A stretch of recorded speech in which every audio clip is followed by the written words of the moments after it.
in 1942, when the first American soldiers arrived on British soil, they were greeted with equal measures of curiosity, camaraderie, and a touch of skepticism. This was not just a meeting of military forces, but a collision of cultures. The impressions formed during those turbulent years shaped the bonds between two great allied nations. But what did the British soldiers truly think of their American counterparts? At that time, foreign travel for most ordinary people was impossible, so the US was a very exotic place. As a result, most Brits took their view of Americans from Hollywood cowboy or gangster films, which were very popular in the UK. These stereotypes of what each other was like were pretty crude. However, unlike many of the other allies, US and UK soldiers could speak the same language, and this allowed collaboration on a much closer scale. US soldiers were paid far more than British soldiers. During World War II, an American corporal earned more in real terms than a British lieutenant. Furthermore, they also had access to supplies such as chocolates from the PX store. These things were simply unavailable for any amount of money to most British soldiers. You can imagine this created quite a bit of resentment and jealousy. However, it also made American soldiers very popular with British civilians who had survived on strict rations for the past 3 years. US soldiers were noted for being very generous. Some soldiers would throw sweets to local kids over the fence of their base. All the kids had to do was sing them a song, or just smile and shout greetings. For many British civilians, meeting US soldiers for the first time was also the first time they met black people.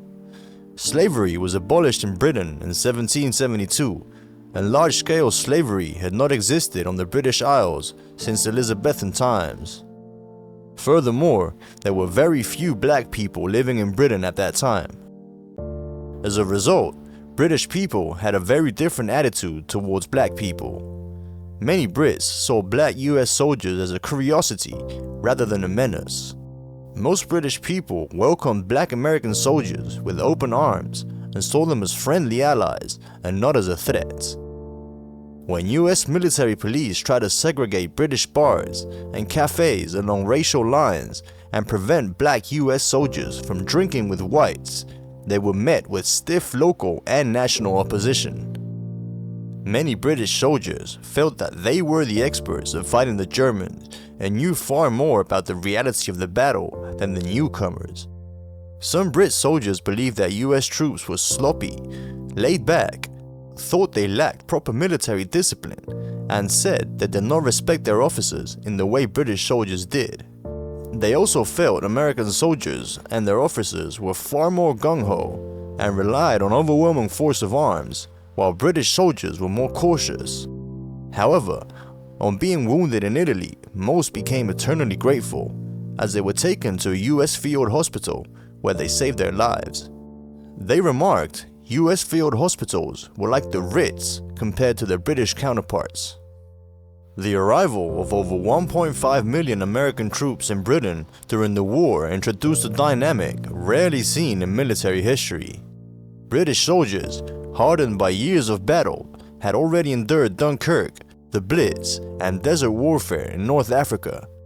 Meanwhile, the Americans, with their fresh uniforms, abundant supplies, and brash confidence, were often perceived as naive newcomers to the war. A British sergeant remarked, "They came in like a whirlwind, clean, shaven, full of swagger, and with pockets bursting with dollars. To us, they seemed more like film stars than soldiers." This cultural divide quickly earned the Americans the British quip, overpaid, oversexed, and over here. But beneath the banter lay a more complex mixture of respect and rivalry. Despite their differences, camaraderie often blossomed between British and American soldiers. Shared hardships from muddy trenches to the roar of German artillery forged bonds that transcended cultural divides. An unknown British private remarked, "Once we were in the field together, it didn't matter where you were from. A Yank's rifle covered your back just as much as your mates. And to be fair, They were generous, always sharing their rations, especially their chocolate and cigarettes. Yet conflicts were not uncommon. British soldiers often bristled at the American confidence, which sometimes came across as arrogance. And when American GIs began forming relationship with British women, tensions flared. Fistfights in pubs and barracks occasionally erupted, fueled by jealousy and cultural misunderstandings. The ultimate test of this partnership came on the battlefield. From the beaches of Normandy to the frozen forests of the Ardennes, British and American soldiers fought and bled together. Here, the British saw firsthand the bravery and determination of their American allies. In the end, it wasn't about who had the flashiest equipment or the toughest training. It was about heart, and the Yanks had plenty of that. You couldn't help but respect them when the bullets were flying. By the war's end, British soldiers' views of the American comrades had evolved. The initial skepticism gave way to genuine admiration, and the bonds formed in those years laid the groundwork for a long-lasting alliance.